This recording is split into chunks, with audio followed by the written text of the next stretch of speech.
So mga mare ko, dahil tapos nagsiselfon na yung anak ko at tapos na siyang maglaro, ako naman yung maglalaro ngayon. So eto yung binili kong item online and wala pa siya sa 130 pesos. Nasa below siya doon. Ay, cute niya ma.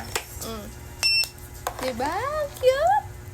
So ngayon mga mare ko, dahil pangarap ko dating mag-cashier, pero feeling ko, kung nag-cashier ako, lagi siguro akong nakakaltasan kasi mahina tayo sa math. So, eto nga pala mga mi yung ating binili ng mga ating customers. Ayan, punch lang natin siya. O, nakatingin pa yan siya, o.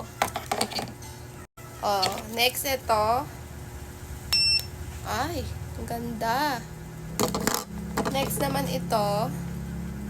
Ay, wow. Ang ganda to. Ay, ito, bet ko to. Maganda ang, So, mag-aano daw siya, magka-cashless. So, gagamit daw siya ng ATM card. Ay, panis. So, ayan na siya. Sana all mayaman. Wait lang. May cash pa yan. Ay. Okay, next customer, please. Wow. Nice. Oh, ito pa daw.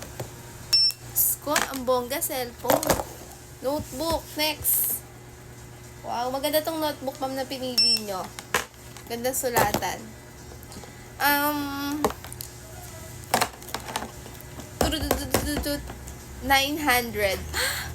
900. Cash daw ang ibabayad ni customer. Bigyan lang natin ng sukli si customer. Yan. Ito na sukli.